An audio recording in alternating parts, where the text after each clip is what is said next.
Why there are no Argentinian black players. Written by Jude Idoda. As I watched the Argentina and Iceland match today and wondered why there were no black players in the Argentinian team when other South American teams had black or biracial players, I remember the conversation I had last year. It was while I was on a cruise from Florida to the Grand Cayman Islands in the Caribbean. Between an Argentinian doctor and myself, who had walked up to me during lunch one day and struck up a conversation with me. There was no hiding the attraction. We had bonded much to the chagrin of her 3 Argentinian friends. On the deck of the ship that day, she kept going on about how she loves black men and looks forward to traveling so she can meet them. I asked her, "Don't you have black people in Argentina?" She said with a matter-of-fact candor, "No. A long time ago, after slavery, we killed them all." I was taken aback. She smiled and continued, "Very bad. I am ashamed of my people. It was very systematic though. Very well thought out. First, they forced most of the men to fight for Argentina against Paraguay. They knowingly sent them into battles that were poorly planned so that the Paraguay army would do for them what they couldn't themselves do. Kill the blacks.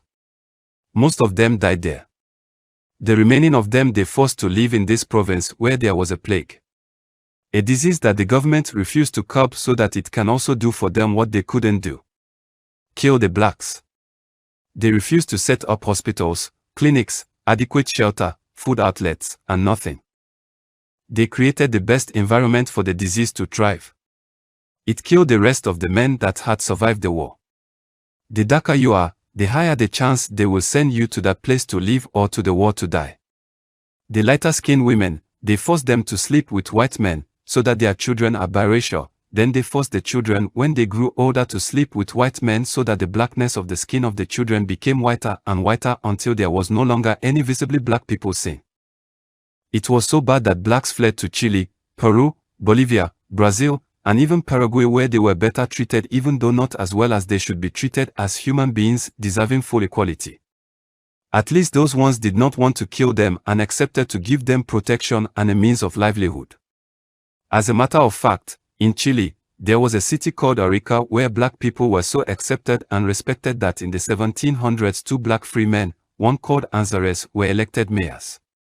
But the white colonial masters from Spain came 6 months later and nullified the elections. They were afraid of other cities giving black people too many rights. But the blacks who had found succor did not complain. They sent word for others to flee Argentina and come join them. After all, what was cancelled elections compared to certain death. Then she went silent as though trying to replay the magnitude of the crime in her mind again. Then she said it in a somber tone in order to drive it home to me. The ones the Argentinians did not kill through war or disease, and rape and impregnate, fled the country, and ultimately we got rid of the blacks. I listened in rising sorrow. She continued academically. So although they abolished slavery in 1815 in Argentina, it continued until 1853. After that, the main preoccupation of the leaders was how to get rid of the black slaves and their descendants. Our president who ruled us from 1868 to 1874, Domingo Faustino Sarmiento, wrote in his diary in 1848, this was long before he became president and slavery ended, that, in the United States, 4 million are black, and within 20 years will be 8 million.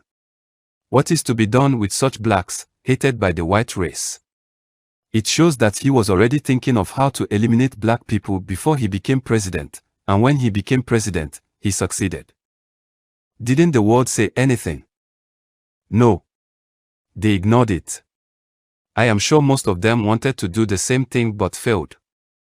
At that time, they admired them. I remember when I would go to Brazil as a child, my father's friend would say in disgust as he looked at the black Brazilians, "We should have had your guts and finished them off. All of them. Make Brazil white just like Argentina. And the Europeans." She laughed. It is an open secret, just like King Leopold and his genocide in Congo. No one talks about it, but they know about it. At least the older ones do. The younger ones not so much. Why do you think all the Nazis ran to Argentina after World War II? I was silent. She continued. Because it was the perfect place for the most evil racist in history to live. Then she looked out to the infinitely blue sea around the ship and sighed audibly before she continued. Sadly, to some extent, it still is welcoming and accommodating of racial hatred. We took the tango from the African slaves and made it our own. In Argentina, not one person will tell you the true history of that dance. They don't want to associate it with Africa. In fact, if you ask them about black people in Argentina, they will tell you that there have never been black people in Argentina. They teach them in schools. They rewrite history. They make it all white.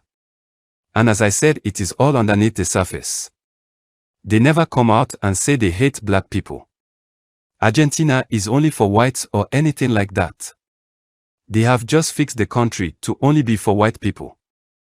I looked at her friends, Argentinians like her, who were lounging on the chairs on the deck, clad in their tiny bikinis, drinking pina coladas, and smiling.